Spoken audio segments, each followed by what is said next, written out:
गाबोन 18 मे बर' बिजों सान 18 मे बर' बिजों सानखौ बर' थुनलाइ आफाद आरो दुलाराय बर' फरायसा आफादा सानसेनि हाबाफारिजों खुंफुंनो थांखि लादों।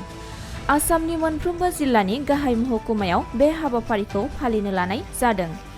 बै समनि आसामनि गिबि मन्थ्रि बिमला प्रसाद सलिहा बिथाङा बर' थुनलाइ आफाद आरो हारिनि गोबां माहारियारि आफादफोरनि दाबिखौ गनायथि होनानै 1963 मायथाइनि 18 मे अक्ट'खालि बर' बिजोंखौ आसाम सरकारा गनायथि होनानै फोसावदोंमोन।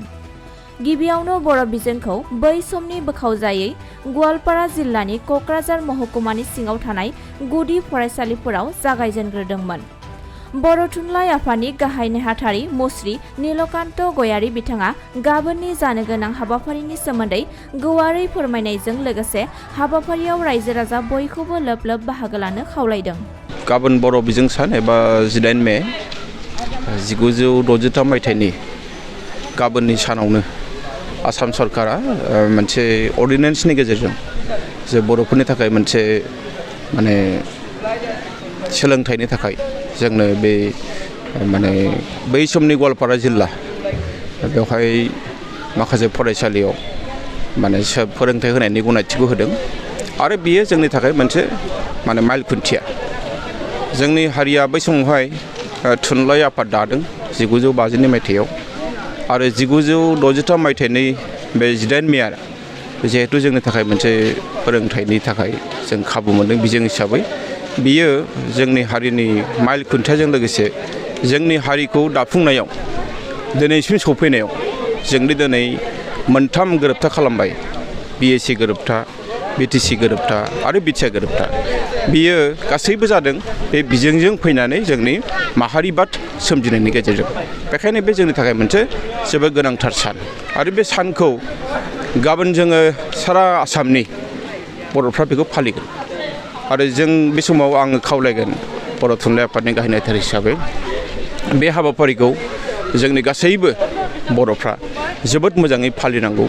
जोंनि फोरोंगिरि समाजखौ लाफानानै जोंनि बिमा बिफाखौ लाफानानै जोंनि गोरों गोराखौ लाफानानै जोंनि सानसुमै जोंनि आगुनि दैदेनगिरि बिथांमोनखौ लाफानानै जों जयैनो खौसेनो बे सानखौ फालिनांगौ। मानोना बे साना जोंनि मोनसे जारिमिनारि सान।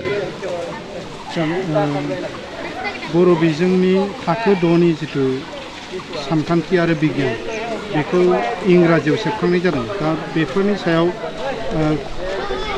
एबसु आरो बर' थुनलाइ आफादा सरकारजों सावरायनायबो जादों, नाथाय दासिमहालागै मा अबस्थायाव दं बेखौ एसे फोरमायगोन। जोङो बेनि सायाव नोजोर होबाय थादों आरो जोङो आसाम सरकारजों खनसे सावरायखांबाय।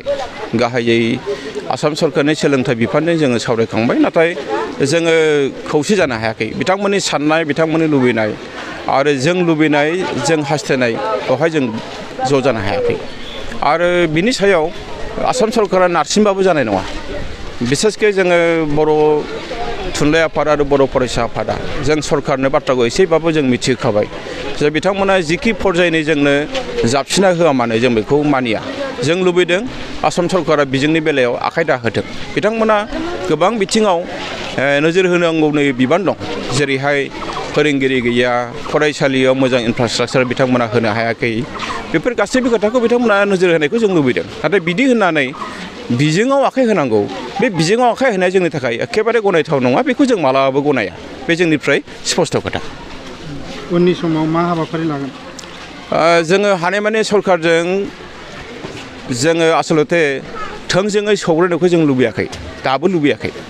जोङो लुबैदों जोंनि जि मोनसे सेन्टिमेन्ट जों जेखौ लुबैदों, जिहेथु जोङो दिनै 1963 मायथाइनिफ्राय जों दिनै फैयै फैयै जोंहा दिनै थाखो 10 सिम जों दिनै बर' बिजोंजों जों सोलोंथाइखौ लानो हायो आरो देग्लायनिफ्राय जोङो थाखो 11आवबो जोङो बर' बिजोंनि हायार सेकेन्डारिखौ जों दिनै खुलिगोन आरो बेजों लोगोसे जोंहा दिनै गंथाम मुलुगसोलोंसालियाव जोङो बर' बिफान जोंहा खुलिबाय।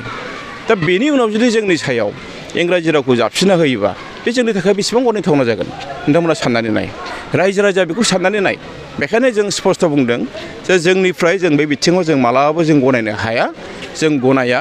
नाथाय जोङो सौग्रावनायखौ लुबैयाखै। सरकारा बेनि बिथिङाव एसे कनस्ट्राक्टिभ वे जों बिथांमोना आवगायनायखौ जों लुबैदों।